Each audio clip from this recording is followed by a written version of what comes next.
Hello friends, எல்லோரும் எப்படி இருக்கீங்க? நல்லா இருக்கீங்களா? வீட்டில் இட்லி தோசைக்கு மாவு இல்லை அப்படின்னா ஹை ப்ரோட்டீன் நிறைஞ்ச இதை செஞ்சு பாருங்கள். ரொம்பவே சிம்பிள் அண்ட் டேஸ்டியாக சூப்பராக எப்படி செய்யணும்னு பார்க்கலாமா? இதுக்கு ஒரு பவுலில் ஒரு கப் அளவு உடச்ச பச்சை பயிர் எடுத்திருக்கேன்.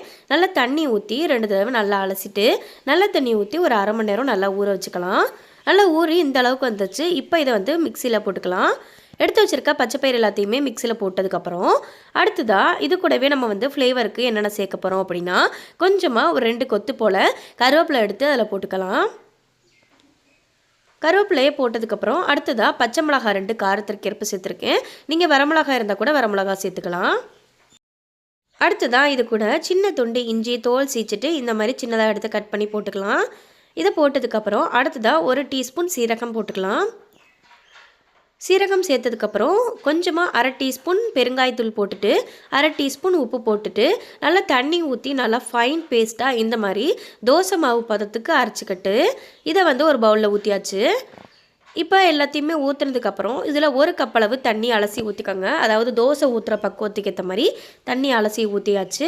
ஊற்றுனதுக்கப்புறம் கரண்டியை வச்சு நல்லா மிக்ஸ் பண்ணி விட்டுக்கிட்டே இருங்க. நல்லா முழுமையாக இந்த மாதிரி தோசை ஊற்றுறதுக்கு பக்குவத்துக்கு ஏற்ற மாதிரி தண்ணி ஊற்றி மிக்ஸ் பண்ணியாச்சு.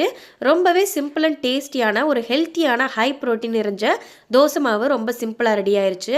அடுத்ததாக தோசைக்கல் எடுத்து நம்ம கலக்கி வச்சுருக்க மாவில் 2 கரண்டி எடுத்து தோசை ஊற்றிக்கோங்க. இந்த மாதிரி ஹெல்த்தி அண்ட் டேஸ்டியாக இதை குழந்தைங்களுக்கு கொடுக்கலாம். சூப்பராக இருக்கும். வாரம் ஒரு முறை இந்த மாதிரி பச்சைப்பயிர் தோசை சாப்பிட்டு பாருங்கள். உடம்புக்கு நல்ல ஒரு ரிசல்ட் கிடைக்கும். அதே மாதிரி டயட் ஃபாலோ பண்ணுறவங்களுக்கு ரொம்பவே இது யூஸ்ஃபுல்லாக இருக்கும். இப்போ தோசை ஊற்றிட்டு அரை டீஸ்பூன் எண்ணெய் ஊற்றிக்கோங்க. நான் இன்றைக்கி கடலை எண்ணெய் ஊற்றிருக்கேன். அரை டீஸ்பூன் ஊற்றிட்டு நல்லா ஸ்ப்ரெட் பண்ணி விட்டு அடுத்ததாக பெரிய வெங்காயத்தை குட்டி குட்டியாக நறுக்கி இதில் போட்டுக்கலாம். இப்போ வெங்காயம் போட்டதுக்கப்புறம் இதில் ஃப்ளேவருக்கு கொஞ்சமாக மிளகாத்தூள் சேர்த்துருக்கேன் காரத்திற்கு ஏற்ப. உங்களுக்கு விருப்பப்பட்டிங்கன்னா இட்லி பொடி இருந்தால் இட்லி பொடி கூட சேர்த்துக்கலாம். இப்போ தோசையை ஒரு பக்கம் நல்லா வெந்ததுக்கப்புறம் லைட்டாக ஒரு தடவை திருப்பி விட்டுட்டு எடுத்து சர்வ் பண்ணோம் அப்படின்னா டேஸ்ட்டு செம்மையாக இருக்கும்.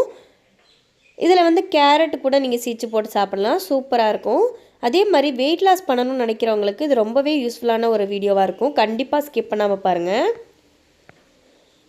அதாவது உளுந்து அரிசி எதுவுமே சேர்க்காம பச்சை பயிர் மட்டும் இருந்தால் போதும். ரொம்பவே சிம்பிள் அண்ட் டேஸ்டியான சூப்பரான ஹெல்த்தியான ஹை ப்ரோட்டீன் நிறைஞ்ச இந்த தோசையை ரெடி பண்ணியாச்சு.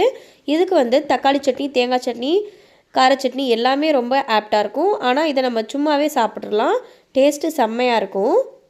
கண்டிப்பாக இதே மாதிரி ட்ரை பண்ணி பாருங்கள். ட்ரை பண்ணி பார்த்துட்டு எப்படி இருக்குன்னு கமெண்ட்டில் சொல்லுங்கள். இதே போல் ஹெல்த்தி அண்ட் டேஸ்டியான வீடியோஸ்லாம் பார்க்கணுன்னு நினச்சிங்கன்னா நம்ம சேனலை தொடர்ந்து ஃபாலோ பண்ணிக்கோங்க. ஓகே, நெக்ஸ்ட் வீடியோவில் பார்க்கலாம். டாட்டா பாய்.